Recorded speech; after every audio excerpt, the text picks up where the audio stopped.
그 트럼프 정부에서 핵심 인사들이 전부 다 코인러들입니다. 이게 제가 보기 가장 강력한 것 같고요. 그렇기 때문에 트럼프는 계속 코인 친화적인 정책을 낼 수밖에 없습니다.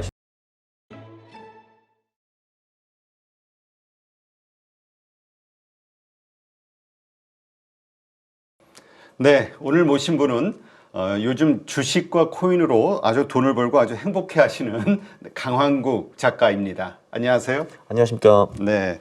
자, 일단 우리 코인에 대한 이야기를 먼저 해보죠. 네. 비트코인, 지난번 나오셔서도 이제 반감기, 그리고 트럼프 시대 상당히 좀 전망이 좋다. 그래서 다시 시작을 했다. 이런 얘기를 하셨는데 지금 벌써 비트코인이 1억 3,700만 원 네, 근처에서 가격이 형성돼 있습니다.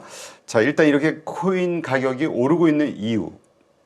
뭐 되게 간단히 트럼프라고 설명할 수 있을 것 같습니다. 네. 예, 진짜 딱 그 세 글자 트럼프. 예, 그게 일단 다입니다. 근데 그게 정말 어마어마하게 큰 변화이기 때문에 네, 트럼프 그겁니다. 예. 트럼프 도대체 어떤 기대감 혹은 트럼프가 어떤 생각이나 계획을 가지고 있길래 이렇게 비트코인에 날개 단 것처럼 오르고 있느냐, 여기에 대해서 어떻게 얘기할 수 있을까요? 그 트럼프 정부에서 핵심 인사들이 전부 다 코인러들입니다. 트럼프 대통령부터 일단 시작을 해보면은 이제 본인도 그 코인 자산이 좀 있고 NFT도 좀 팔아가지고 제가 알기로는 한 1,000만 불 정도 가지고 있는 걸로 알고 있습니다. 물론 그 돈도 작은 돈은 아닌데 물론 트럼프한테는 그게 큰 돈이 아니겠죠. 더 중요한 거는 그 가족들이 뭔가 코인 쪽으로 큰 비즈니스를 하고 있습니다. 이제 그 아들들이 무슨 뭐 월트 리버티 파이낸스인가 뭐 그런 디파이 프로젝트를 만들어가지고 크립토 은행을 만든다는 둥 이런 얘기를 하고 있고 토큰을 발행해가지고 가족들한테 들어온 돈이 그러니까 미국 달러로 한 3억 불 정도 되거든요. 네. 그러니까 가족이 크게 엮여 있습니다. 이게 사실 한국으로 보면 말도 안 되는 얘기거든요. 그 대통령 가족들이 막 뭐 코인 비즈니스 하고 있고 그리고 심지어 트럼프가 본인 X에 그거를 홍보하는 것도 올려줬습니다. 그러니까 이제 I'll make America the capital of crypto 이렇게 해놓고서 그 다음에 이제 참 그리고 이런 훌륭한 프로젝트가 있으니까 니네들 참여해 뭐 이렇게 하고 있거든요. 아니 진짜 한국에서 대통령이 우리 아들과 우리 부인이 지금 크립토 이거 하고 있는데 이거 하세요 하면 진짜 난리 날 거잖아요. 미국은 괜찮습니다. 해도 됩니다. 일단 이제 자 그럼 이 사람이 한 명 있고 그 다음에 일론 마스크 요번에 이제 거의 2인자가 됐잖아요. 재밌는 거는 그 부서 이름도 정부 효율화 부서잖아요. 근데 그거를 줄이면은 도지 장관이 되었습니다. 그래서 이제 그 일론 마스크가 도지 코인의 아버지 비슷한 존재인데 심지어 본인이 장관으로 가는 부서 이름을 도지로 만들어 버렸어요. 그리고 테슬라가 지금 그 글로벌 100대 기업 중에서 유일하게 비트코인을 보유하고 있는 기업입니다. 11,000개 정도 있어요. 그럼 이제 이 사람이 있지. 그다음에 로버트 케네디라고 보건부 장관이 되었지 않습니까? 이 사람도 굉장히 재밌는 게 이 사람도 사실 그 트럼프보다 더 이제 비트코인에 친화적인 사람이었거든요. 그래서 이제 도대체 왜 그럴까 궁금해가지고 제가 어제 찾아봤는데 그 이 말을 했더라고요. 나는 지금 내 자산의 그 대다수를 비트코인에 투자를 했다라는 말을 하더라고요. 이 사람이 아시다시피 케너디 가문의 이제 한 명이기 때문에 자산이 그렇게 적지는 않을 겁니다. 아마 몇 억 투자하지는 않았을 것 같거든요. 그래서 이제 그게 있고 그리고 심지어 부통령도 그 8월 기준으로 25에서 50만 불 정도를 비트코인에 투자를 했다라고 하는데 그 값이 정말 2배 이상 올랐을 테니까 뭐 50에서 100만 불 정도 되었다라고 볼 수가 있죠. 네. 그래서 그 소위 그 정부 핵심 부서 모든 사람들이 다 코인에 투자를 하고 있습니다. 이게 제가 보기 가장 강력한 것 같고요. 그렇기 때문에 트럼프는 계속 코인 친화적인 정책을 낼 수밖에 없습니다. 실제로 그쪽 산업에서 돈도 많이 받았고요, 이번에. 예, 그래서 이제 구체적으로 이제 뭐를 하는가. 뭐 예를 들면은 채굴 같은 거를 이제 많이 하게 해주겠다라고 말을 했습니다. 이게 또 좀 에너지 정책과 좀 맞물려 있는데 바이든 대통령 같은 경우는 친환경 뭐 이런 거를 굉장히 중요시 여겼는데 그 공화당은 그냥 그런 거 상관없이 에너지를 최대한 많이 만들어내라 이런 정책을 좀 만들고 있거든요. 그럼 예를 들면은 쉐일 하는 사람들 입장에서는 그게 굉장히 안 좋습니다. 왜냐하면 쉐일 가스가 많이 이제 공급이 되면은 에너지 가격이 떨어질 수가 있으니까요. 그렇죠. 근데 이제 이런 업체들이 그 에너지를 가지고 코인 채굴 같은 거를 할 수 있다 하면은 다시 생산성이 또 나오거든요, 이게. 그래서 그런 것도 이제 하겠다고 했고 그리고 일단 가지고 있는 비트코인 절대 안 팔겠다라는 말도 했고 그러니까 미국 정부가 가지고 있는 그렇죠. 지금 21만 개 정도 있거든요. 일단 그거 팔지 팔지 않겠다라는 말을 했고, 그리고 지금 그 루미스라는 상원 의원이 비트코인 액트라는 법을 제시를 했습니다. 7월에 제시를 했는데 이제 그 내용은 뭐냐 하면은 5년 동안 미국이 총 100만 개 비트코인을 사가지고 그거를 이제 그 준비 그 뭐라고 하냐 그 리서브 에세트 이걸로 쓰겠다 이런 식으로 법안을 냈는데 민주당 정부 때는 그게 아마 안 통했을 겁니다. 근데 이 공화당 정부에서는 통할 가능성이 충분히 있죠. 그러니까 이번에 요지는 한마디로 연준이 있는 금을 좀 일부 팔아가지고 그거 가지고 비트코인 사자 그리고 그거를 보유하고 있자 이런 얘기거든요. 그걸로 인플레이션을 이기자 뭐 이런 얘기를 하고 있고요. 그거 말고도 뭐 예를 들면은 SEC 의장인 갠슬러 같은 사람도 코인 쪽이 좀 부정적인 사람이었는데 이 사람을 내쫓겠다 하고 트럼프가 이제 공약을 했고 실제로 지금 이분이 퇴임을 하는 그런 분위기를 계속 지금 보이고 있습니다. 지금 이미 퇴임했는지 그것까지 잘 모르겠는데 아마 오래 못 버티실 것 같고요. 그래서 이 모든 것은 이제 코인이 굉장히 우호적이고 굉장히 친화적인 정책들이 많이 나올 게 뻔하기 때문에 왜냐면 이게 사실 그거를 그냥 공약을 하는 것과 거기 정부 핵심 멤버들이 다 실제로 코인을 하는 것과는 좀 완전히 다른 건데 다 코이너들이거든요 지금. 네. 그래서 이쪽 그런 기대감으로 코인이 많이 올랐습니다. 네. 자, 9월 20일 정도였던 걸로 기억이 되는데 그때 이제 우리 출연해가지고 제가 그때 왔나요? 네. 다시 이제 코인을 사기 시작했다. 바로 뭐 며칠 전서부터. 그랬나요 제가? 네. 그렇게 네. 이야기를 했었는데 네. 지금 거의 지금 투자한 금액이 어느 정도 돼요? 그러니까 이제 제가 그 수익률이 어때요? 지금 그 이후로? 제가 이제 유튜브에 보통 한 달에 한 번 정도 제 이제 계좌를 공개를 하는데 그러니까 10월 말 공개했을 때 그 코인 계좌 업비트와 바이낸스에 있는 돈이 한 10억 정도였어요. 그러니까 지금은 10억이 아니죠. 지금은 그래도 한 3억 이상 붙은 것 같더라고요. 그래도. 그러니까 한 30% 수익을 얻었군요. 30%는 좀 더 낸 것 같은데 뭐 저도 완벽하게 체크는 못했는데 그건 넘어갔습니다 확실히. 네. 하여튼 그 코인에 사실 왜냐면 비트코인에 대한 정체성에 대해서 불안해하시는 분들도 많거든요. 근데 여기다 10억이라는 큰 돈을 투자하기 위해서는 엄청난 확신이 좀 필요할 것 같은데 그때도 이야기했던 상승할 수 있는 요소들 중에 이제 반감기를 언급했단 말이죠. 네. 이 반감기가 무엇인지 그리고 이것 때문에 올랐다면 역시 이것에 또 한계가 있다고 했지 않았어요, 그때? 일단 그 비트코인의 반감기가 무엇인가? 그 비트코인이라는 거는 채굴이 되는데 그 채굴되는 양이 2140년까지 그 정해져 있습니다. 지금까지는 약 1950만 개 정도의 비트코인이 채굴이 되었고요. 네, 그리고 한 150만 개 정도가 남았습니다. 그런데 이 채굴되는 비트코인 양이 4년에 한 번 절반으로 줄어듭니다. 이 가격이라는 거는 결론적으로 수요와 공급 아니겠습니까? 근데 확실한 거는 공급은 4년 만에 절반으로 줄어든다. 그 줄어드는 시기를 반감기라고 하는데 그게 올해 4월 말이었습니다. 그리고 다음 반감기는 28년에 있겠죠. 자, 보통 그 반감기가 오면은 반감기 직후에는 그게 티가 많이 안 나는데 결국 공급이 줄어들기 때문에 그 반감기가 온 후에 한 1년에서 1년 반까지는 코인이 폭등하는 모습을 지금까지 계속 우리가 볼 수가 있었습니다. 2012년도 그랬고 16년도 그랬고 20년에도 그랬고요. 그리고 24년도 지금 예외가 아닌 것 같습니다. 그래서 네. 뭐 이런 거죠. 이제 건설 같은 거 할 때도 우리가 이제 부동산이 이제 그러니까 아파트 공급이 일단 안 된다라고 하면은 당장 그때 집값이 오르는 것은 이제 아닌데 이제 시간이 흐르고 나가지고 야 잠깐만 아파트 어디 갔어? 왜 아무것도 없네?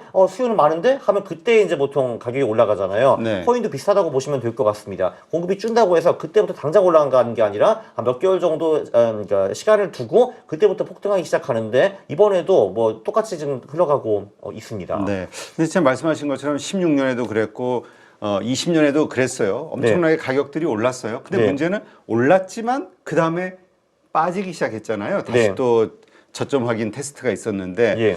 그러다 보니까 지금 시세가 거의 한 1억 9,700 정도, 1억 3,700 정도 되죠? 네, 1억 3,700만 원 정도 되는 것 같습니다. 요 정도 가격에서 더 오를 수 있을까? 지금이라도 비트코인 사도 될까? 이런 걱정하시는 분들이 있단 말이죠. 그냥 저는 지금 시작도 안 했다라고 보고 있습니다.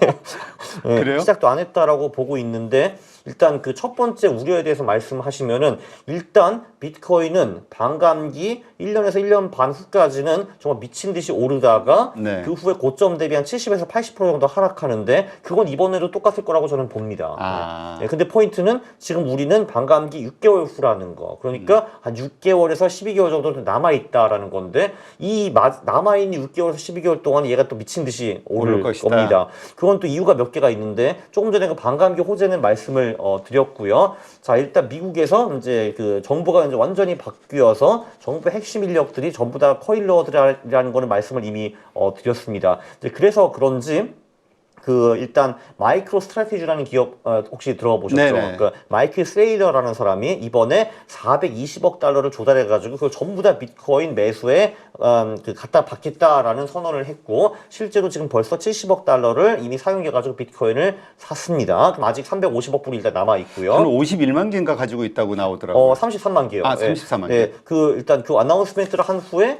그 3만 개를 사고 또 5만 개를 샀습니다. 그래서 이제 33만 개가 되었는데, 근데 재밌는 거는 지금 그들이 이제 혼자가 아니다라는 겁니다. 그거를 모방하려는 기업들이 나오고 있어요. 그 왜 그러냐면은 마이크로 스트래티지 주가가 그 마이크로 스트래티지가 이 비트코인 매수를 시작한 게 2020년 8월인데 그때부터 지금까지 30배 이상 올랐습니다. 네, 30배 이상 올랐는데 이거는 엔비디아보다 훨씬 더 많이 오른 거거든요. 그러니까 다른 기업들을 보고서 야 우리도 저거 하자 해가지고 일본에 이제 메타 플래닛이라는 기업이 나왔고요. 얘네를 6개월 전부터 이걸 하고 있는데 6개월 동안에 주가가 10배 올랐습니다. 메타 플래닛은. 그리고 미국의 뭐 솔리디온이라든지 뭐 마라라든지 뭐 다른 기업들이 나오고 있어가지고 비슷한 거를 지금 하려고 하고 있어요. 네. 그래서 마이클 세일러는 혼자가 아니다라고 볼 수가 있고요. 국가 차원에서도 지금 비트코인을 보유한 국가가 5개밖에 없습니다. 그러니까 미국, 중국, 영국, 우크라이나 그리고 엘살바도르 그 5개가 있거든요. 근데 특히 이번에 엘살바도르가 재미를 많이 봤습니다. 지금 거기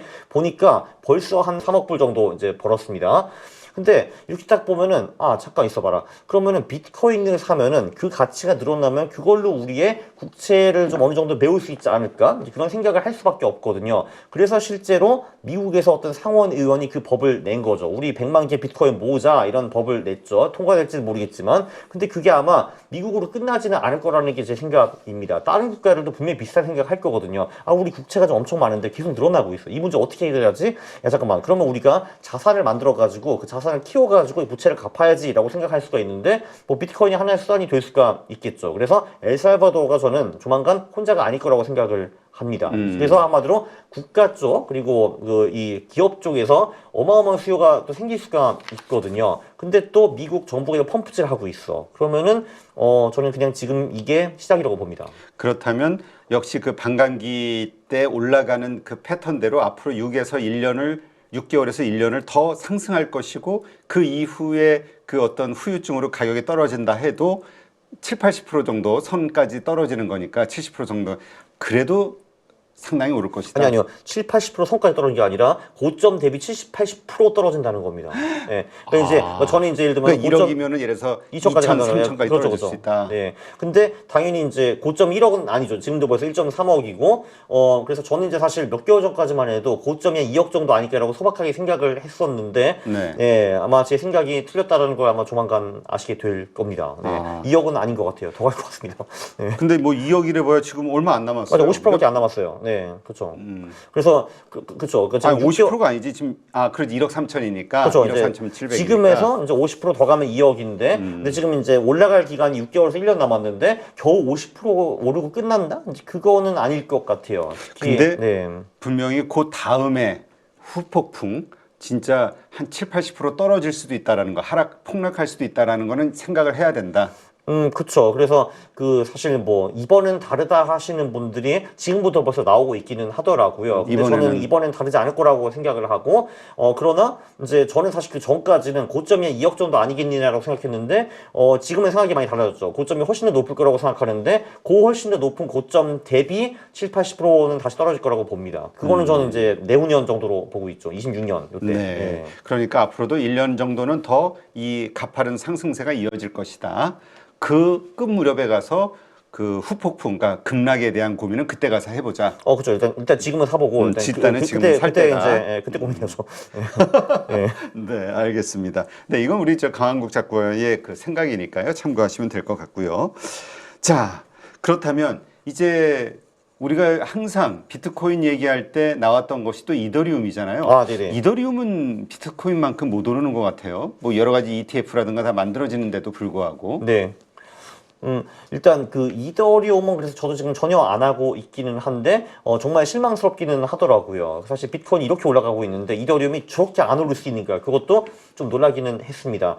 물론 당연히 얘가 따라잡을 가능성이 뭐 당연히 있기는 하겠지만 그 이게 보면은 그 이더리움이 플랫폼 코인이죠. 어떻게 보면 우리 앱스토어라든지 뭐 플레이스토어 이런 것과 비슷한 코인이라고 보시면 될 것 같아요. 이제 플랫폼을 깔아놓고 딴 사람들이 올라가가지고 앱을 만들고 뭐 뭔가 뭐 신나는 비즈니스를 하고 뭐 이런 것들인데, 근데 이더리움이 여기 혼자가 아니거든요. 이더리움에 경쟁하는 플랫폼 코인들이 굉장히 많이 있습니다. 뭐 가장 선두주자로 뭐 솔라나라는 친구도 있고 뭐 저기 그 뭐야 뭐 톤코인 같은 경우도 있고 뭐 아발란체도 있고 BNB도 있고 뭐 많이 있는데 그 중에서 이더리움이 가장 큰 플랫폼이었습니다. 근데 이 친구들이 한 3, 4년 전까지만 해도 계속 뭔가 새로운 거를 만들어냈어요. 뭐 디파이라든지 NFT라든지 이런 거를 주도해 나갔거든요. 근데 지금은 이더리움이 뭐 하는지 아무도 모르고 있습니다. 네. 사실 계속 지금 핫한 얘기 나오는 거 뭐 솔라나가 뭐 이런 거 했대, 뭐 심지어 요즘은 뭐 리플 얘기까지 나오고 있던데 이더리움은 좀 전혀 들리고 있지 않거든요. 그러니까 당연히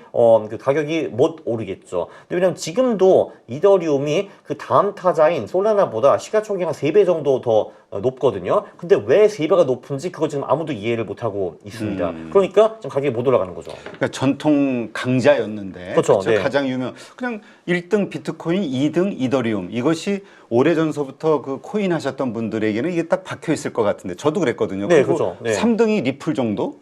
그렇죠. 지금 사실 3등이 누군지도 잘 모르겠어요. 지금 모르겠어요. 3등이 지금 솔라나가 BNB가 어딘가 모르겠네요. 그렇죠. 네, 예. 그러니까 지금 그 이더리움, 그러니까 예전에 어떤 그런 유명세 가지고 이제 이 시세가 움직이지는 않는다 이렇게 좀 생각을 해야 되겠군요. 이거 역시 트렌드가 좀 바뀌었다 코인에. 그렇죠. 그리고 이제 시가총액이 그 다음 타자들보다 한 3배가 더 많은데, 그럼 이제 뭔가 3배가 더 높은 거를 보여줘야 되잖아요. 이게. 이유를. 그렇죠. 이유가 있는데, 그러니까 제 눈에는 이유가 지금 하나도 안 보이거든요. 이더리움 뭐 하는지도 모르겠고, 뭐 계속 지금 소식도 하나도 안 들려오고 있고, 예, 그러니까 그런 것 같습니다. 네. 근데 어떻습니까?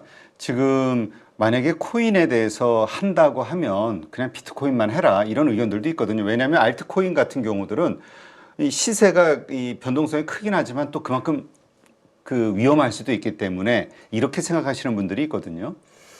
네. 그래서 그냥 진짜 가장 심플한 거는 그냥 비트코인 사고 6개월, 12개월 구경하세요가 이제 가장 심플한 투자 전략이고, 그 알트코인 관련해서는 근데 그런 게 있죠. 기본적으로 이제 알트코인은 장기 투자를 하면 절대로 안 되는 수단입니다. 네. 저는 그 알트코인 99.9%는 쓰레기다라고 늘 말을 하고 있는데, 그러나 이런 식으로 슈퍼 상승장이 올 때에는 알트코인의 상승률이 비트코인보다 훨씬 더 높기 때문에 지금 같은 이런 시기에는 좀 가져갈 만합니다. 네, 그런데 말씀하신 것처럼 변동성이 워낙 세기 때문에 비트코인보다 비중을 좀 낮게 들어가는 거를 추천해 드립니다. 저 같은 경우는 지금 한 비트코인 한 절반 정도 투자를 하고 있고 나머지가 알트코인인데, 근데 그 알트코인의 수가 좀 많습니다. 그러니까 네. 10억 정도는 비트코인에 들어갔지만 또 나머지 10억 정도는 알트코인에 들어가 있다. 저는 아쉽게도 두 개가 합쳐서 한 10억 정도였습니다. 네, 그래서 5대5라고 보면 되겠죠, 대충. 그래서 그쵸, 지금은 10억이 아니긴 하지만 어쨌든 그 자산의 한 절반 정도는 비트코인이고 나머지는 알트코인인데, 근데 이제 알트코인은 한 개 알트코인이 아니라 여러 개 지금 나눠서 들어가 있어가지고 요즘 같은 경우는 상승장이기 때문에 그 순환매가 돌아갑니다. 한마디로 요번에는 요 섹터가 빵 하면 오르고 그 다음에 요 섹터가 빵 오르고 이 다음에 빵 오르고 이렇게 되기 때문에 그냥 대충 많은 섹터에 분산 투자하면은 재미가 확실히 좀 있더라고요. 그러니까 트레이딩 관점으로 알트코인은 봐야 된다. 비트코인은 그냥 놔두고 그냥 구경만 하면 되는 거고, 이거는 그 변동성에 항상 대비할 수 있는 근데 그렇게 변동성과 그 순환매, 그 다음에 또 트레이딩 이런 얘기하니까 아무래도 이제 주식 시장을 떠올릴 수밖에 없게 되는데, 네. 차트 보는 법이 비슷하다라는 얘기도 있기는 해요. 비트코인도. 지금 같은 상승장에는 이제 가장 심플한 방법이 이제 한번 올랐다가 네. 조금 쉬어갔다가 다시 전고점을 돌파하는 코인을 그때 사면은 돈을 많이 법니다, 사실. 그게 가장 심플한 방법이죠. 우리 저번에 네. 우리 네. 주식 시장에서 돌파 매매. 그 돌파 매매, 네, 그렇습니다. 네. 그 전고점 돌파 매매. 그렇죠. 예. 그래서 그것도 사실 저도 좀 많이 하고 있고 그게 가장 심플한 방법입니다, 사실. 코인에서. 네. 요즘 알트코인 여러 가지가 있겠습니다만은 요즘 어떤 코인들에 관심을 좀 가지고 있나요? 그래서 이더리움에는 이제 관심이 좀 별로 없는 편이고, 지금 하나도 없고요, 그게.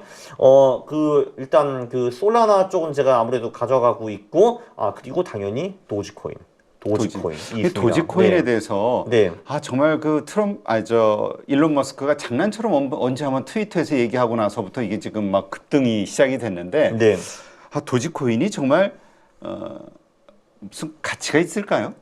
근데 사실 이 알트코인은요. 가지고 있는 그 투자자들이 가지고 있는 기대감은 뭘까요? 그러니까 기본적으로 일단 알트코인은 이더리움부터 솔라나고 모두 가치 있는 게 하나도 없습니다, 사실. 하는 게 아무것도 없거든요, 걔네들이. 그래서 도지코인도 하는 게 아무것도 없는 건 똑같은데, 근데 도지코인의 큰 가치는 일단 일론 머스크라는 사람이 미국의 실세로 올라갔다는 거, 그리고 이 사람이 계속 이제 언급을 해주는 거죠. 그 한마디로 이제 우리가 예를 들면 여기 이제 뒤에 광고 노출되는 거와 똑같습니다. 이 사람이 도지 장관이기 때문에 일론 머스크 하면 계속 도지가 옆에 붙어 다닐 수밖에 없거든요. 근데 그게 엄청나게 큽니다, 사실. 그래서 소위 밈이라고 봐야 되겠군요. 네, 맞습니다. 그냥 생 밈코인인데 그 밈코인 중에서 그나마 펀더멘털이 제일 낮다. 왜냐면은 바로 일론 머스크에 딱 붙어 있으니까. 그렇습니다. 아니 난 처음에 하도 도지 일론 머스크 연결을 해가지고 일론 머스크가 만든 코인이 도지인 줄 알았어요. 그거 절대 아닙니다. 네. 그러니까 그렇게 생각하는 분들이 많더라고요. 아닙니다. 네. 전혀 아니죠? 예, 아닙니다. 네.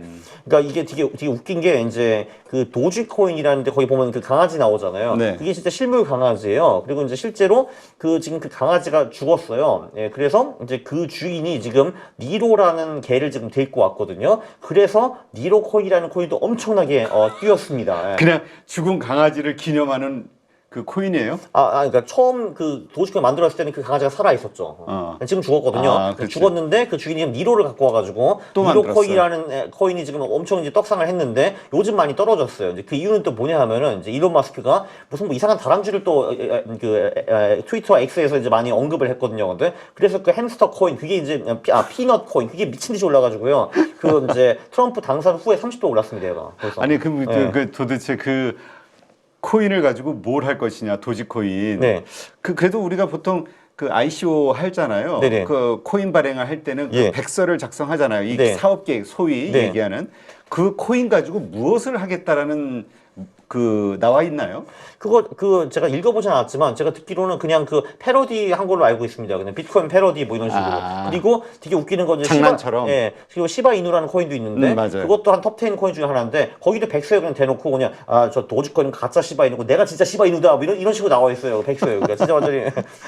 그러니까 진짜 만약에 투자를 한다 해도 지금 이런 분위기 때문에 밈 주식 같은 그러니까 밈 열풍에 의해서 올라가는 것이지 실질적인 가치 이것은 없다. 그러니까 언제든 팔가고 뭐 이렇게 떨어질 수 있는 가능성 이런저런 것들을 고민을 해봐야 된다. 네, 저는 기본적으로 비트코인 제외하고 나머지 코인은 가치는 사실 아예 없다고 이제 보는 사람인데, 그러니까 이제 민코인 거래할 때 이제 요 방법이 괜찮아요. 이제 최근 하루 그러니까 24시간 동안에 20% 이상 빵 튀는 이제 알트코인 나오면은 그때 들어가가지고 한 일주일 보유하고 내다 파는 전략. 이제 그게 상당히 유력한 전략입니다. 그거 백테스트하면 되게 잘 나와요. 왜냐면은 뭐 민코인이 말씀드렸지만 대단한 가치가 없는데 한번 추세가 붙으면 그것도 가거든요, 일단. 그래서 하루에 20% 이상 빵 뛰었다. 그럼 그때 그냥 잡고 그냥 그 추세가 하루 만에 끝나는 경우는 별로 없거든요. 일단 좀 가기 때문에 며칠 냅두고 팔고 다른 코인으로 민코인으로 갈아타고 요 전략이 굉장히 괜찮습니다. 특히 이런 상승장에서. 네, 알겠습니다.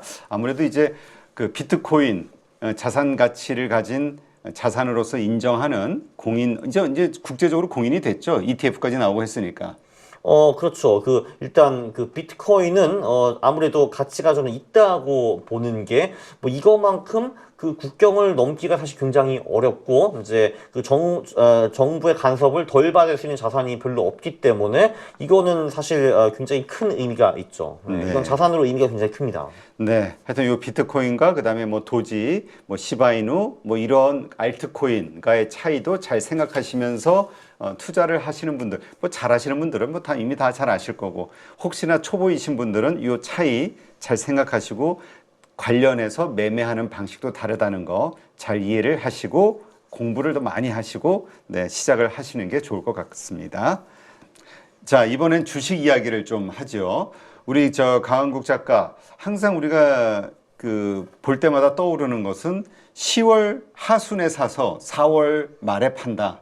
이 전략, 네, 맞습니다. 이 퀀트 전략을 떠올릴 수 있는데 어떻게 이번 24년도에도 똑같이 그 전략이 사용이 됐습니까? 네, 그 11사 천국 50지옥이라고 하는데, 그게 뭐예요? 예, 그래서 이제 11월부터 다음 해 4월까지는 주식이 좋고, 네. 5월부터 10월은 별로다라는 거예요. 그래서 이제 말씀하신 대로 원칙적으로 10월 마지막 주에 들어가는 게 맞는데, 제가 그 주에 좀 바빠가지고 11월 초에 들어갔습니다. 11월 첫 주에 들어갔죠. 뭐 일주일 차이니까 크게 상관은 이제 없었고요. 네, 그래서 아무튼, 제가 10월까지는 한국 주식을 아예 안 하고 있었는데 지금 다시 좀 들어갔습니다. 들어갔고 미국 주식은 원래 하던 걸 계속 하고 있고 이번에는 뭐 중국, 일본, 뭐 인도까지 좀 포함해가지고 좀 다양하게 좀 하고 있습니다. 네. 어떠세요? 25년도 미국 증시 이렇게 대통령 이제 첫 해잖아요. 네. 이때 그 미국 증시의 흐름은 어땠습니까? 전반적으로 이제 미국 증시는 대통령 3년 차가 제일 좋고요. 제일 좋고, 4년 차인 경우에는 그게 재선일 경우, 그러니까 기존 대통령이 다시 출마할 경우에는 굉장히 좋았고, 이제 반대로 두 명이 새로 나오는 경우에는 이제 안 좋은데, 뭐 아무튼 이것도 재선이라고 볼 수 있기 때문에 24년 장이 굉장히 좋았습니다. 그 반대로 1, 2년 차는 그거보다 살짝 좀 떨어지기는 하는데, 그래도 이제, 그래서 이제, 내년이 1년 차잖아요. 대통령 1년 차. 그래서 25년은 24년보다는 좀 덜 좋을 거라고 생각을 하기는 하지만 뭐 그래도 나쁘지는 않을 것이다 라고 보고 있습니다. 미국 주식에 가장 조심해야 될 게가 언제냐 하면은 조금 전에 말씀드린 대통령이 물러나고 두 명의 새로운 후보가 나올 때 이때 사건 사고가 굉장히 많이 발생하고요. 그게 바로 2028년입니다. 그래서 2028년은 저는 좀 조심히 보고 있고요. 또 이제 한때 또 안 좋을 때가 언제냐 하면은 첫 번째 그러니까 대통령의 첫 임기의 중간 선거. 예를 들면 22년이 될 수가 있겠죠. 바이든 대통령의 첫 근무의 중간선거가 22년이었거든요. 그 반대로 트럼프의 첫 임기의 그 중간선거도 18년이었는데 18, 22 둘 다 좀 별로 이제 안 좋았습니다. 근데 26년 같은 경우에는 트럼프가 지금 두 번째 임기를 하는 중간선거거든요. 그래서 그 중간선거가 별로 중요하지가 않아요. 왜냐면은 이 트럼프가 레임덕이 되느냐 안 되느냐를 결정하지 않습니다. 왜냐면 어차피 트럼프는 26년 후에 레임덕이 될 거니까요. 28년에 무조건 끝나기 때문에. 그래서 26년 중간선거는 별로 중요하지 않고, 그러나 28년 요때 두 명의 새로운 후보가 나오는데 이때가 고비입니다. 28년. 그래서 결론 25년 괜찮다. 25년은 괜찮다. 네. 자, 근데 요즘 트럼프 당선자가 네. 확정이 되고 나서 좀 미국 증시의 그 흐름을 보면은 그동안 빅테크 중심으로 많이 올라왔다고 하면 이 이후로는 중소형주들이 그냥 막 랠리를 펼치는 것 같아요. 어떻습니까? 그러다 보니까 이게 좀 너무 버블이 끼는 거 아니냐라는 걱정들도 많이 하던데. 사실 저도 그래서 미국 증시를 봤는데 일단 제가 보기에는 대장주는 이제 테슬라인 것 같고요, 확실히. 왜냐면 이게 사실 공화당의 그 공약을 보면은 이제 이런 게 있더라고요. 한마디로 규제 철폐를 많이 하겠다라고 했는데 테슬라가 사실 굉장히 많은 규제에 걸려 있지 않습니까? 근데 공화당 공약을 보면은 AI 관련된 규제를 전부 다 철폐하겠다라는 게 하나 들어 있고요. 그리고 그러니까 민관 우주 협력을 강화하겠다라는 말이 있는데 사실 스페이스 X 말고 그 우주 협력을 할 수 있는 기업이 사실 별로 없잖아요, 미국에. 다 이게 이제 일론 마스크 거 아니겠습니까? 그리고 뭐 지금 로봇 택시 문제도 있고 뭐 우리 두뇌를 거기 AI랑 일련 뉴랄링크 문제도 있고 다 이게 규제 산업인데 이걸 다 철폐하면은 이제 왠지 전부 다 일론 마스크를 위해서 정책을 만들어준 것 같다라는 생각이 들 정도이더라고요. 네. 그래서 테슬라는 이제 무조건 좀 유심히 봐야 되는 주식이고, 그리고 말씀하신 이제 중소형주 쪽은요, 이게 첫날, 그러니까 트럼프가 당선된 첫날에 러셀 2000 지수가 6% 정도 올랐어요. 그리고 그때 나스닥이 좀 덜 올랐고, 한 2%인가 정도 올랐고, 다우존스가 좀 더 많이 올랐습니다. 근데 한 열흘 지나고 보니까 러셀 2000이 올랐던 거를 좀 거의 다 반납한 것처럼 이제 보였고요. 그래서 중소형주와 대형주가 큰 차이가 있는지 그건 잘 모르겠다라는 게 제 개인적인 생각이고, 그러나 나스닥보다, 그러니까 기술주보다는 확실히 좀 굴뚝주 이런 쪽들이 좀 많이 올라 있는 건 사실이고요. 특히 에너지와 이제 금융 요쪽이 좀 많이 올라갔습니다. 네. 금융 쪽은 뭐 아마 제가 보기에는 뭐 규제 철폐하면 좋지 않겠느냐 뭐 이런 기대심으로 이제 많이 오른 것 같고요. 특히 이제 KRE라는 ETF, 그게 미국 그 지방은행이 투자하는 ETF인데 얘가 첫날에 13%가 올랐어요. 그 정도 올라갔고 심지어 요번에 그 스탠 드러켄밀러가 그 KRE를 매수를 했더라고요. 참고로 이제 드러켄밀러는 조지 소로스랑 같이 일하던 펀드 매니저인데 이 사람이 그 최근 30년 동안에 연 30% 이상 번 사람이에요. 정말 엄청나네. 괴물 같은 사람인데 예, 거기 요번에 이제 3분기에 KRE를 넣었더라고요. 보니까. 그래서 오케이. 드러켄밀러도 이거 샀네라고 생각을 하게 되었고요.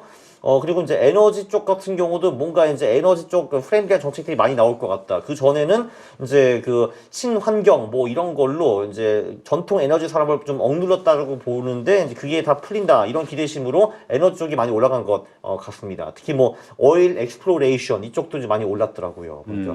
네. 자, 그렇다면 일단 그래요.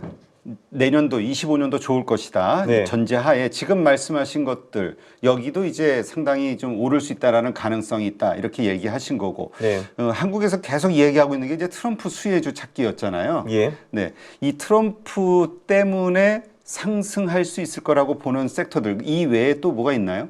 혹은 빠질 거라고 보는 섹터들. 요번에 보니까 또 이제 어떤 섹터가 많이 빠졌나 보니까 이제 의료와 바이오가 의외로 많이 빠졌더라고요. 그 왜 케네디 장관 그 백신을 부정하는 백신의 효과를 부정하는 사람을 장관으로 임명했는지 모르겠어요. 바이오 이제까지 다들 바이오주가 누가 되든 해리스가 되든 저 트럼프가 되든 가장 수혜를 받을 업종으로 바이오주를 봤었잖아요. 예, 맞아요. 그래서 사실 이제 그 대선 전에도 한국도 바이오가 굉장히 많이 오는 걸로 저는 알고 있고 미국 쪽도 많이 되고 있고 특히 뭐 그 비만 치료제 이런 회사들 엄청 많이 올랐잖아요. 엘리 릴리라든지 뭐 저기 어디야 그 노보 노디스가 뭐 그런 데들이 많이 올랐는데 근데 기본적으로 이제 로버트 케네디 입장은 그 제약 회사들이 너무 폭리를 많이 취했다 이런 식으로 이제 많이 가는 것 같더라고요. 실제로 저도 그게 맞다고 생각을 해요. 이제 그 지난번에도 뭐 제가 알기로는 이제 미국 쪽에서는 뭐 저도 자세히는 모르겠는데 거기 이제 중간업자들이 많이 있어가지고 그 약값을 너무 많이 올린다 이런 얘기가 나오고 이건 도저히 우리가 봐줄 수 없다 이제 내리게 만들자 하는 게 로버트 케네디의 정책인 것 같고 네. 뭐 그럼 당연히 미국에서 수익성이 많이 떨어질 거기 때문에 그 의료 바이오 쪽이 타격을 좀 확실히 받은 것 같습니다. 네. 네. 그리고 실제로 많이 올랐고요 지금까지 그것도 있는 것 같고 그리고 재밌는 거는 미국 주식 말고 딴 나라 주식들은 다 미국보다 덜 올랐더라고요. 예외가 하나 있죠. 러시아가 있긴 한데 왜냐하면 러시아는 이제 전쟁이 조만간 끝날 거라는 기대심이 있기 때문에 그런 것 같고 사실 이 러시아라는 데가 이제 98년에 그러니까 IMF로 한국이 망했을 때 러시아도 국가 그 파산을 했었거든요. 그 후에 한 10년 동안 러시아 주식이 한 100배 정도 이제 올랐었어요. 이제 진짜 100배 정도 올랐거든요. 그래서 이번에도 지금 워낙 러시아 주식이 완전 저평가되어 있기 때문에 들어갔으면 참 좋겠는데 못 들어가네요. 네, 못 들어갑니다. 네, 그거 좀 안타깝고 네, 그거 말고는 딴 나라 주식들은 다 미국보다 덜 오른 거를 보니까 확실히 아메리카 퍼스트 정책이 강화되겠구나. 그래서 미국은 다 좋은데 나머지 세계는 좀 굽는 식으로 간다라고 지금 전 세계 금융시장이 좀 인지를 하고 있는 것 같습니다. 그래서 앞으로도 미국 시장만 25년도 좋게 보셨잖아요. 미국 시장의 얘기만 그렇게 좋을 것이다로 보시는 건가요? 아니면 우리 한국 시장 올해 뭐 진짜 뭐 짐바브웨 이런 나라들 빼고 꼴찌에서 세 번째라며. 근데 우리 저 코스닥의 하락률. 지금 우리가 짐바브웨랑 비교를 당해야 되나요? 네, 그렇군요. 짐바브웨가 꼴찌. 뭐 그 다음에 어디라고 그러던데 하여튼 우리가 밑에서 세 번째라고 코스닥이. 한국 주식 시장이 이렇게 많이 빠졌는데 그래서 25년도에는 역으로 이 싼 가치 때문에 싸다는 게 가장 호재가 돼서 올라주지 않겠냐. 이런 생각하시는 분이 있고 미국으로 이제까지처럼 전부 돈이 쏠리면서 어려울 것이다. 어떻게 보세요? 근데 사실 지금 그래서 컨센서스는 한국은 망한다잖아요, 사실. 근데 뭐 저는 근데 사실 25년에 한국 주식이 좋을 거라고 보기는 합니다. 왜냐면 이게 홀짝 효과가 있어가지고 이제 그 IMF 후에 그 홀수해 한국 주식이 떨어진 적이 없어요. 근데 25년이 뭐 그렇게 다르겠느냐라고 생각을 하고 또 재밌는 게 역사를 좀 흘러가 보면은 2016년 10월에 트럼프가 첫 당선이 되었었잖아요. 그때는 정말 그거를 아무도 예측을 못했습니다, 한국에서. 왜냐면 제가 그 옛날 이쪽에 당시 제가 코트라 구미팀이라는 곳에서 이제 미국 담당 과장이었거든요. 아, 그래요? 그거 하고 있어가지고 저희가 이제 대선을 준비해가지고 코트라 과장 출신이시네. 예, 그 후에 제가 뭐 차장까지 하고 이제 관두고 나갔는데. 차장까지. 네, 그래서 이제 제가 그때 구미팀에 이제 앉아 있었죠. 이렇게 앉아 있었고, 심지어 그때 우리 팀장님이 아프셔가지고, 제가 그 나름대로 뭐 팀에서 1인자였습니다. 그래서 앉아 있었는데, 이제 그때 그 저희가 보고서를 그래서 두 개를 준비를 했었죠. 이제 그 힐러리 클린턴이 이기는 보고서 하나 있었고 그거를 좀 자세히 썼고요. 그리고 트럼프는 못 이기겠지만 혹시 모르니까 트럼프가 이기는 거에 대한 보고서를 두 개를 이렇게 킵하고 있었어요. 그래서 이제 당연히 우리는 이쪽을 안 쓸 줄 알고 힐러리 클린턴 보고서를 열심히 만들어 놨는데 근데 보니까 갑자기 그 당일까지만 해도 힐러리가 이기는 거였는데 반들이 막 이렇게 내려가더니만 트럼프가 이기더라고요. 해가지고 이제 그때 그래서 우리가 부랴부랴 그 트럼프 보고서를 냈는데 다른 공기업에서는 아무도 그 보고서를 준비하는 데가 없었어요. 네. 그래서 우리만 준비하고 있었어요. 그래서 이제 그거를 냈는데 난리가 났죠. 그래서 막 연락 오고 뭐 정부 대책회의 뭐 이런 데 끌려가고 그랬거든요. 근데 참고로 대책은 아무것도 나온 게 없습니다. 그래서 이제 그 끌려만 갔고요. 근데 그 상황 설명만 하러 네, 다녔다. 그래서 엄청 짜증났어요. 왜냐면 이제 예를 들면 지금 내가 그 보고서를 냈다 하면은 나 유튜브에서만 조회수가 50만 개, 100만 개 터질 거거든요. 근데 트럼프를 내가 설명한다 하면서 근데 그때는 그냥 국민팀 과장이었기 때문에 끌려가기만 하고 나한테 들어온 게 아무도 없었거든요. 근데 야근만 했고 짜증났습니다. 그러니까 아무튼, 그만뒀지. 네, 그렇죠. 그러니까 그만뒀죠. 그렇죠. 그러니까 그만뒀는데 아무튼 그 16년 그 11월에 그게 됐거든요. 당선이 됐는데 당시 코스피가 뭐 2,050인가 뭐 2,100인가 뭐 그랬어요. 그래서 거기서부터 1930까지 빠집니다. 네. 근데 그게 그 언제까지 빠지냐 하면은 12월 초인가 그때까지 빠지고요. 그래서 한 100포인트 정도 빠지다가 1930부터 17년 말까지 2,600까지 올라갑니다. 서프라이즈. 사실 그때도 트럼프가 대통령이 되면 우리 다 망했다. 뭐 관세가 돼가지고 그 뭐 한국 와가지고 야 미군 그 돈 더 내놔 뭐 이렇게 했기 때문에 우리 다 죽었다라고 생각했는데 근데 되게 흥미롭게 주가는 갔습니다. 심지어 30% 올랐고요. 그 전에 역대 최고점이 2010년에 2200포인트였는데 그거를 뚫고 2600까지 갔어요. 당시 2017년에. 그래서 그런 거 다 비교하면은 뭐 트럼프 1년차 그렇게 크게 나쁠 것 같지 않은데? 라는 게 제 생각입니다. 그래서 그런 역사도 일단 있고 그래서 결론적으로 생각보다 그게 엄청 빡세지는 않을 것이다 라는 게 제 생각이고 그리고 일단 IMF 후에 코스피가 홀수에 매번 오르는데 뭐 25년이 뭐 큰 예외가 되겠느냐라는 게 하나의 생각이고요. 퀀트 입장에서 봤을 때 그렇죠. 데이터는 네. 그대로 적용이 될 것이다. 그렇죠. 그리고 굉장히 많은 사람들이 하는 말이 그거죠. 삼성전자가 지금 문제이다. 아무래도 삼성전자가 코스피에서 가장 큰 비중을 차지하는데 얘가 이렇게 비실거리니까 이게 뭐가 되겠느냐라는 말이 당연히 나올 수밖에 없는데 냉정히 보면 근데 얘가 지금 PBR이 0.9 정도밖에 안 되잖아요.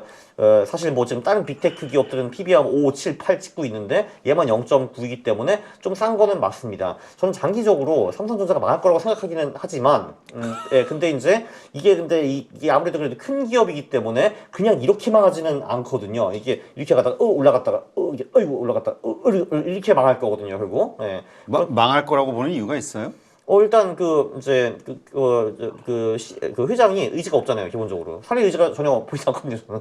그러니까 이게 그 옛날 옛적에 1990년 초반에 그러니까 이건희 회장이 특이하게 독일 프랑크푸르트에서 이제 사람들을 모아가지고 이제 임원들을 다 모아가지고 야 니네 부인과 애를 빼고 다 바꿔 했거든요. 근데 왜냐면 그때도 삼성전자가 너무 거지 같고 이제 진짜 이류 기업이기 때문에 이러면 안 된다. 야 다 바꿔 했는데 지금 여기 이재용 회장이 그거 안 할 것 같거든요. 제가 보기에는 이제 그게 일단 하나 있고 참고로 그래서 이제 프랑크푸르트 가보면은 거기 이제 삼성 사옥 비슷한 게 있거든요. 어마어마하게 큰 물에 계열사가 다 들어가 있습니다. 그 럽에 딱 들어가면은 그 이건희 회장이 앉아가지고 그 프랑크푸르트 정책을 발표했던 그 의자가 유리 뒤에 이렇게 탁 이렇게 유물처럼 탁 이렇게 남아 있습니다. 기념이네. 아 저기 저 의자야 하면서 근데 참고로 그 의자가 이제 무슨 호텔에서 쓴 의자인데 호텔에 꽤 큰 돈을 지불하고 가져왔다고 저는 알고 있습니다. 네 그런 에피소드가 있는데 자 그런데 지금 이제 삼성이 이렇게 망해가는데 정말 강력한 리더십이 나와가지고 빽 하면서 바꿔 해야 되거든요. 근데 지금 그거 할 사람이 없어요. 제가 보기에는.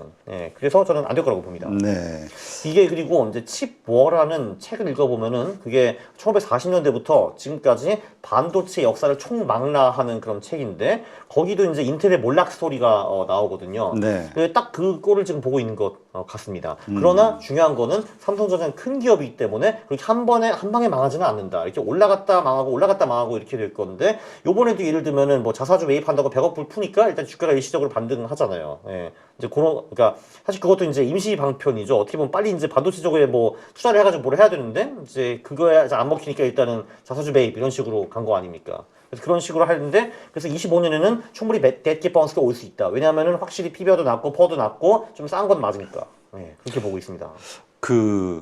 우리 시장이 오르기 위해서는 유동성이 좀 늘어나야 되지 않느냐. 네. 근데 지금 말씀하신 대로 가상자산 1년 정도 더 좋다고 하면 비트코인 쪽으로 또 돈이 몰릴 것이고 그렇죠. 네. 또 미국 주식 쪽으로 또 이미 재미 본 돈들이 막 들어가 있. 우리 지금 뭐 140조라고 얘기 들은 것 같은데. 그러니까 지금 미국 주식을 한국에서 가지고 미국 주식 140도 들어가고, 그거 몰랐네. 엄청난 돈이네요. 그러니까 네. 우리 한국에 어떤 새로운 유동성이 들어올 수 있을 것이냐. 네. 스스로 우리 한국 주식의 매력을 갖고 살려는 국내 투자자들이 혹은 외국 투자자들이 들어올 것이냐에 대한 고민들을 많이 하거든요. 혹시나 미국 주식에서 돈 번 투자자들이 이쪽으로 들어올까? 코인으로 돈 번 투자자들이 지금 이쪽으로 들어올까? 이런 생각들 하시는 분도 있는데 실제 미국 주식과 코인을 투자하시는 입장에서 그럴 만한 이유가 나중에 생길 수 있을 거라고 보세요? 뭐 당연히 뭐 지금은 그 코인과 미국 주식이 훨씬 더 재밌는데 지금은 당장에 안 들어올 거고요. 예, 근데 사실 이게 그냥 어떻게 보면은 누가 여기 투자할 것인가 하는데 가격이 오르면은 결국은 또 돈이 따라붙게 되어 있는 좋아지면 거잖아요. 얘가. 예, 사실 이게 투자가 사실 메이저가 이제 둘로 나눠지잖아요. 모멘텀 베이스드 투자자들이 있고 가치 베이스드 투자자들이 있는데 분명히 뭐 한국 주식은 야, 저 정도면 진짜 너무 산 거 아니야 하는 그 쪽에 밸류 투자자들이 붙을 가능성은 저는 충분히 있다라고 봅니다. 이제 그게 물론 외국에서 큰 기관이면은 매우 좋겠죠, 당연히. 예, 그들이 돈이 많으니까. 근데 그 뭐 가능성은 저는 충분히 있다고 봅니다. 네. 왜냐면 이게 기본적으로 상황이 안 좋으면은 야, 저딴 데 누가 투자하겠어라고 늘 생각을 하는데 근데 늘 누군가 저딴 데 투자해가지고 다시 가격을 올려주더라고요, 사실. 예. 그러니까 우리 스스로 싸다 뭐 어떤 이유로인가 올라가기 시작하면 돈이 벌리네 이게 딱 보이는 순간 다시 리턴할 수 있다. 그렇죠. 네. 그리고 사실 뭐 환율도 좀 굉장히 낮은 편이기 때문에 외국인 입장에서는 한국 주식이 더 싸 보일 거거든요. 그런 것도 있고 뭐 네, 사실 이게 늘 주가가 제일 낮을 때는 희망이 하나도 안 보이기는 하거든요. 암울하죠, 네. 지금 네. 입장에서는. 근데 뭐 어떻게 또 올라가긴 올라가요, 그 정도 이게. 자, 네. 지금 비트코인이 워낙 지금 호황을 보이고 있으니까 올라가고 있으니까 이제 비트코인주들이 또 난리를 치고 있어요. 그렇습니다. 어떻게 네. 보세요? 이 투자의 관점에서 비트코인주 투자할 만한가? 그리고 그런 종목으로는 어떤 것들이 있나 생각해 보신 적이 있나요? 생각하는 게 아니라 저도 이제 지금 마이크로 스트라테지와 코인베이스 주주입니다. 하고 있고요. 한국은 솔직히 무슨 종목인지 잘 모르겠어요. 보지도 않았는데. 아예 안 봐요, 한국은? 네, 한국은 아예 보지도 않았는데, 근데 이제 일단 마이크로 스트라테지는 마이클 세일러라는 사람의 비즈니스 모델이 되게 단순하거든요. 비트코인을 사고, 그게 오르면은 그걸 담보 삼아서 또 전환사채를 발행해가지고 또 비트코인을 사고, 또 비트코인을 사고, 이런 회사거든요. 제가 이제 10월 중순에 처음 들어간 가격이 190이었고, 이제 그 다음에 제가 220, 260을 추가 매수를 했는데, 이제 오늘 애프터마켓 500 이상 찍었더라고요, 보니까. 근데 사실 그래서 저도 이제 보면은 이게 보통 비트코인 상승률에 두세 배 정도 오르는 주식이에요. 근데 지금은 그거보다 훨씬 더 많이 올라가지고 제가 오늘 이제 그러니까 친구들을 만나가지고 좀 이제 야 이거 좀 너무 많이 오른 거 아니냐? 좀 이제 어느 정도 팔아야 되는 거 아니까 저를 비웃더라고요. 이 멍청한 놈아. 이제 야 네가 맨날 유튜브에서 그러잖아. 오르는 거 파는 게 아니라고. 그래서 그렇지 맞는 말이지. 그래서 반성을 했습니다. 네. 아니 그렇잖아요. 네. 또 오늘 아침에 이 마이크로 스트래티지 얘기가 나와서 제가 그 계산을 좀 해봤었거든요. 33만 개 곱하기 96,000원 예를 들어서 93,000불 네. 해가지고 해봤더니 한 가지고 있는 비트코인의 가치가 한 300억 불? 예를 들면. 네. 근데 시가총액은 900억 불인가? 그러니까 한 3배 정도 되죠. 3배. 네, 맞아요. 네. 아니 그냥 비트코인을 3개 더 사는 게 낫지 않나? 이거 주식 한 주 가지고 있는 것보다 예를 들어서 이런 생각을 하게 되더라고요. 보니까 근데 사실 그래서 이게 좀 말이 안 되기는 하거든요. 왜냐면 1대1 정도는 아니더라도 얼추 비슷하게 가야 되는데 3대1로 벗어난 거잖아요. 그래서 제가 오늘 아침에 이제 그 생각을 하게 됐는데 제가 비웃음을 당했죠. 친구들한테. 그러니까 이 바보 같은 놈아지. 야 지금 추세가 쫓기질 않는데 뭘 어디 나가? 뭐 이러더라고요. 저보고. 아직은 추세가 살아있다. 네, 그렇죠. 그래서 이제 사실 지금 보면은 실제로 가진 비트코인의 가치도 있고 소위 마이클 세일러의 스타성, 그러니까 이 사람도 밈이 된 거죠, 아마도 일론 마스크 비슷하게 그런 게 있고, 그리고 소위 이 사람의 비전, 내가 비트코인이 이제 가격이 늘으면 계속 또 발행가지고 더 많은 비트코인을 살 거야. 그래서 그럼 이제 마이크로 스트라테지 가치가 더 늘어날 거야. 이런 기대심까지 합쳐가지고 가는 것 같고요. 그리고 이제 코인베이스라는 데는 미국에서 유일하게 상장된 코인 거래소이거든요, 여기가. 근데 여기 지금 재밌는 게 그 트럼프가 코인을 키우겠다라고 했는데 미국에 있는 코인들은 더 키우겠다라고 발표를 했습니다. 그러니까 미국에서 설립된 그 코인에 관련된 양도소득세는 이제 빵으로 해주겠다라는 말을 했거든요. 그래서 최근에 뜬금없이 그 저희 할아버지 코인들, 그 리플이라든지 에이다라든지 뭐 헤데라라든지 스텔라 이런 애들이 막 오른 겁니다. 걔네들이 미국 코인이거든요. 네. 예, 그래서 이제 그러면은 그 미국은 결국은 이 코인베이스라는 거래소를 많이 밀어줄 거거든요. 왜냐면 지금 그 전 세계에서 가장 큰 거래소가 바이낸스이고 그거 말고도 뭐 OKX라든지 바이비트라든지 이런 거래소들이 다 있는데 다 중국 계통입니다. 그러니까 트럼프가 싫어할 수밖에 없거든요. 그래서 트럼프와 그 정부는 코인베이스 쪽을 집중적으로 밀어줄 거기 때문에 코인베이스 주식도 탄력을 많이 받았습니다.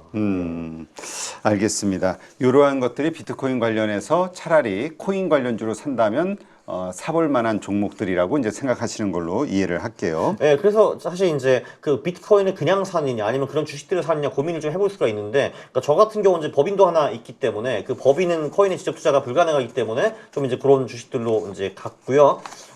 법인도 코인 살 수 있지 않나요? 못 자산으로 삽니다. 네, 못 사요? 한국에서 못 삽니다. 네. 계좌를 아예 만들 수가 없어요. 네. 그래요? 그러니까 지금 그러니까 그것도 그 왜인지 잘 이해는 못하지만 어쨌든 뭐 제가 한국 법을 어기면서 투자할 수는 없기 때문에 그래서 그거는 불가능하기 때문에 저는 그 법인 자산을 코인에 투자하고 싶은데 그게 안 되기 때문에 이제 마이크로 스트라테지와 코인베이스에 들어갔고요. 그냥 제 생각에는 이제 비트코인 그냥 사는 방법도 있고 그 주식도 사는 방법이 있는데 둘 다 그냥 조금 하는 게 어떨까라는 게 제 개인적인 생각입니다. 네. 자, 그렇다면 내년도 한국 시장도 좀 좋을 것이다 이렇게 보셨는데 우리가 소위 좋은 게 얼마나 좋을까에 대한 기준으로 우리 3천 다시 갈 수 있을까? 이 얘기를 많이 네네. 한단 말이에요. 예. 어때요? 내년도 3천 그 정도까지 상승할 수 있을 거라고 보시나요?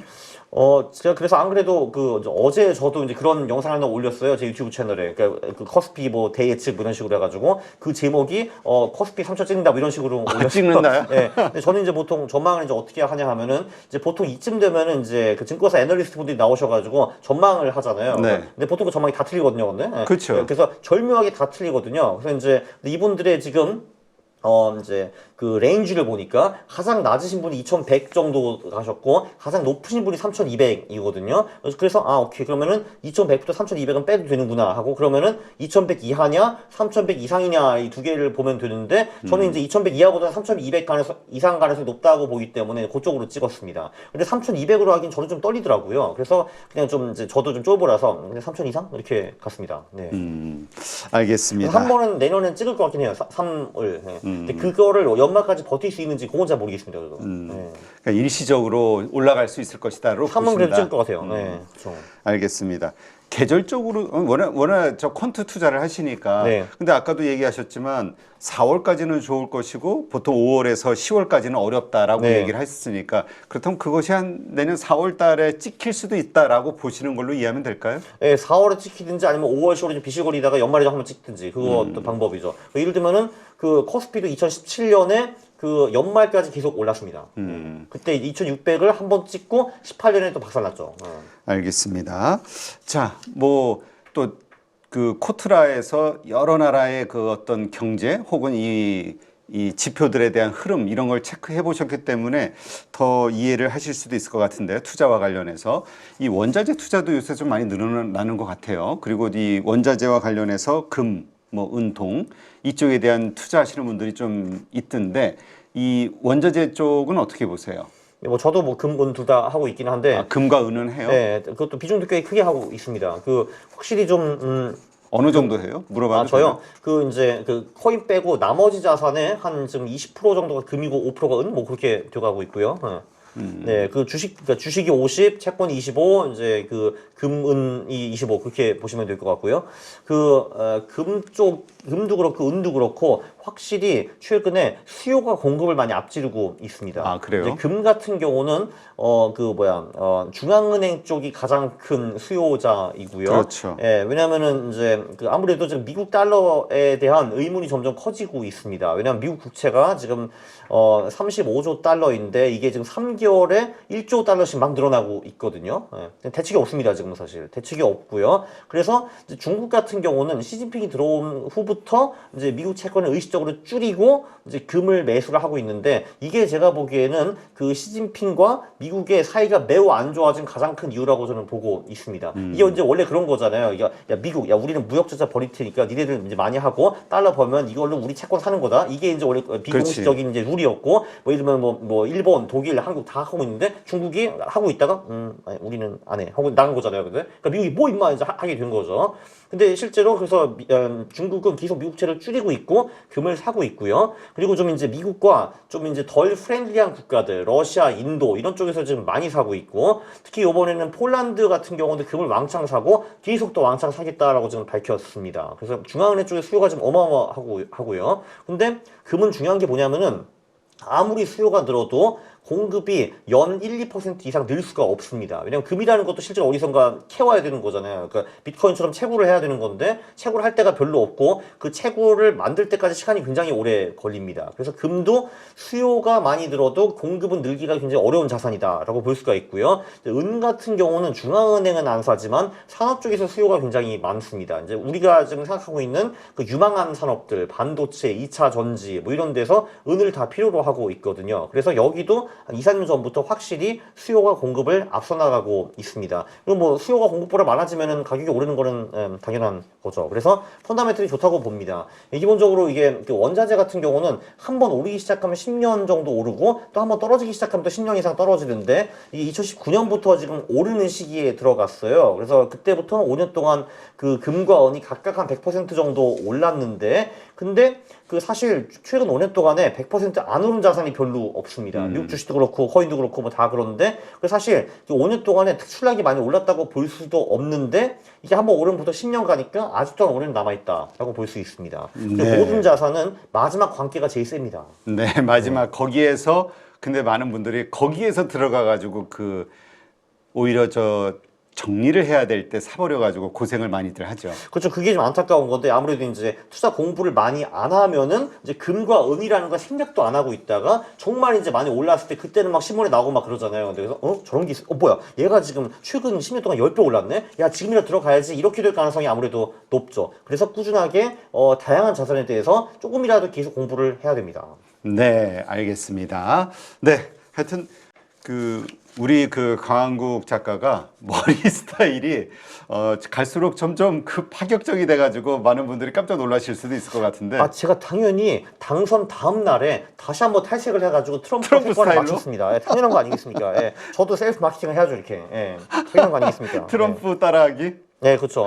그러네. 머리 스타일이, 머리 색깔이 진짜 트럼프 색깔이네. 네, 그래서 미용실에서 똑같은 색깔을 맞춰달라고 했는데 그거는 뭐가 좀 살짝 어렵더라고요. 그래서 뭐 비슷한 색깔 정도까지는 왔습니다. 네. 네. 그 머리 색깔만 보고 또 우리 강한국 작가 뭐지? 이상하게 보실 수도 있지만 어쨌든 코트라 차장 출신.